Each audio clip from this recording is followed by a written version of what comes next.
¿Qué tal, hermanos? Seguimos compartiendo la palabra de Dios, ¿sí? Cosa que nos va a venir también en estos tiempos difíciles.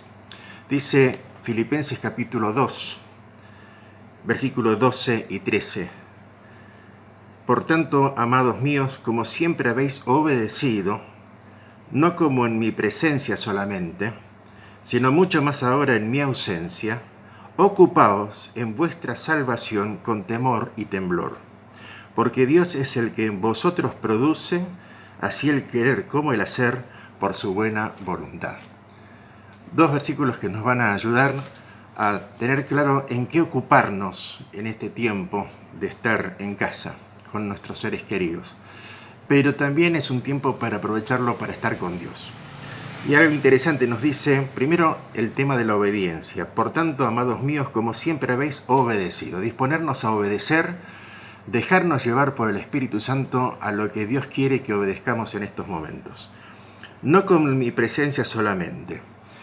Que no dependamos de que, bueno, si un pastor me está encima mío para que yo haga cosas, si la persona que me está discipulando me está llamando para ver si estoy haciendo mi devocional. No dependamos de personas, sino de una relación personal con Dios, ¿sí?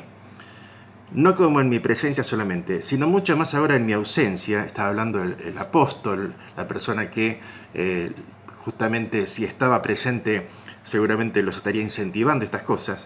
Dice, ocupaos, ¿en qué?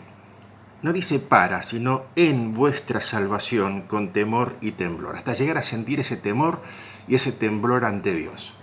No dice para la salvación, en la salvación. Yo en este momento no puedo ocuparme en entrar en mi casa, ¿sí? Porque ya estoy adentro. Pero sí puedo ocuparme dentro de mi casa. Nosotros ya estamos en la salvación. Dios nos invita a ocuparnos en la salvación, ¿sí? ¿Qué cosas? Y bueno, las que decimos siempre. Buscar al Señor en oración, confesar al Señor las cosas que el Espíritu Santo nos vaya mostrando que tenemos que arreglar con Dios.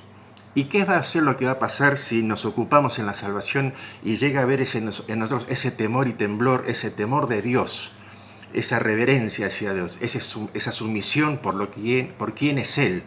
No porque me vaya a castigar o no, sino quién es el que me lo está diciendo.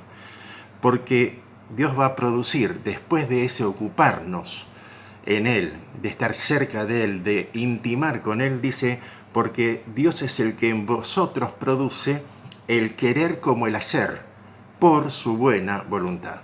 Cuando nos ocupamos en las cosas de Dios, vamos a querer después hacer la voluntad de Dios. Antes, si nos martirizamos y decimos, ¿por qué no tengo ganas de leer la Biblia?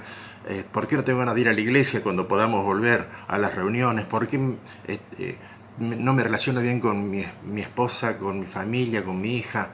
¿Qué está pasando? Bueno, Dios va a producir esas cosas, pero si me ocupo primero de Él, no de las personas, sino primero de Dios como la persona principal. Porque Dios, después de ocuparnos en la salvación, no para la salvación, sino en la salvación, produce en nosotros, Dios mismo, el Espíritu Santo, produce en nosotros el querer como el hacer por su buena voluntad.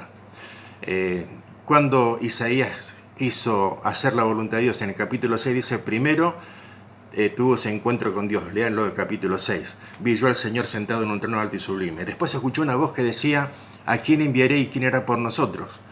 Y después Él dijo, cuando fue quitada su culpa y limpia su pecado, heme aquí, envíame a mí. No es que Dios empezó a hablar en ese momento, ¿sí? Dios ya venía preguntando, ¿a quién enviaré? Pero Isaías escuchó, entendió cuando tuvo ese encuentro con Dios. Y eso fue lo que le transformó el querer y el hacer. Antes quería hacer cosas solamente para Él y ahora quería hacer cosas y honrar a Dios. Que Dios los bendiga.